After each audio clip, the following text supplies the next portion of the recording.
A complete stranger is pretending to be my wife. From the moment I woke up that fateful Thursday, I knew something was off with Ellie. Her smile was too precise, her laughter a tad too mechanical. It was as if the woman I had loved for a decade had been meticulously replaced overnight by an exact, soulless duplicate. As days passed, the evidence mounted. She'd forget the small, intimate details of our life together, like our inside jokes or the story of how we met, brushing it off with a laugh that sent chills down my spine. Her eyes, once warm and inviting, now seemed to peer into me, calculating, cold. I found unfamiliar clothes in our closet, and her taste in food changed overnight. It was as if she was learning to be Ellie, but failing. My heart raced with terror at the thought. What had happened to my wife? And more importantly, was I next? The thought consumed me, gnawing at my sanity.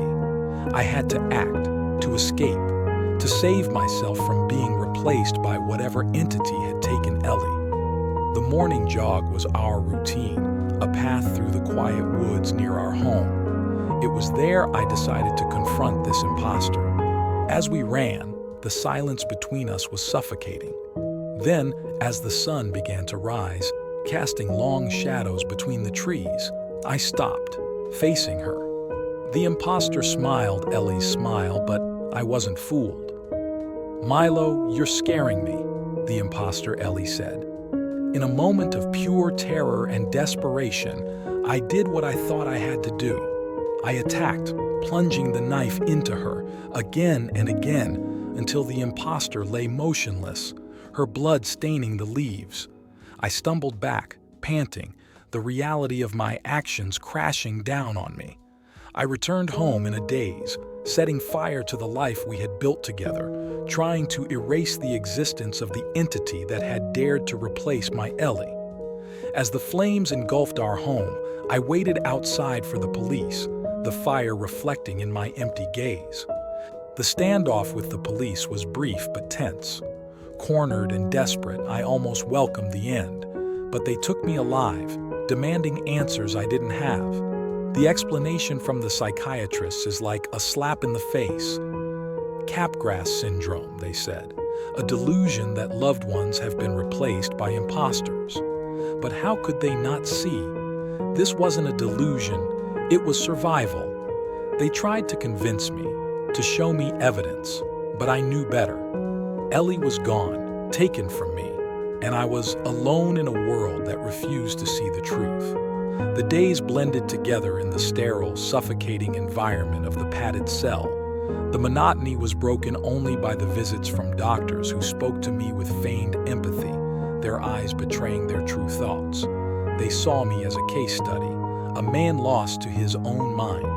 But within that confinement, my resolve only hardened. Ellie's memory, the life we shared, fueled my determination. I wasn't going to rot in a cell. I needed to find the truth. Escape seemed like a fantasy until I noticed a pattern. The guards, complacent in their routines, became predictable.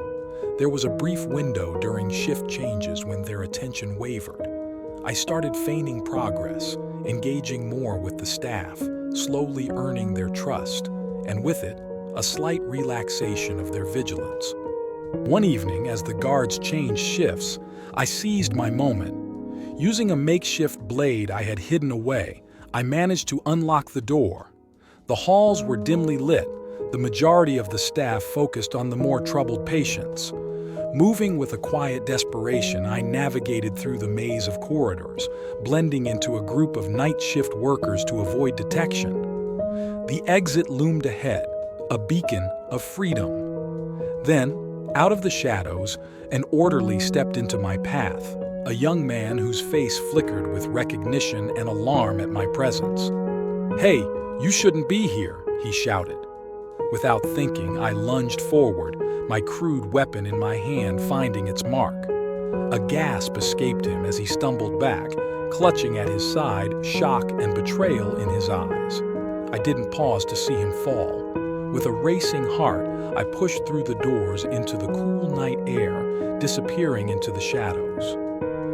I keep moving, avoiding the light, the people, the life I used to know. My days are spent in hiding, my nights scouring the internet in dingy internet cafes, researching anything that might lead me to Ellie.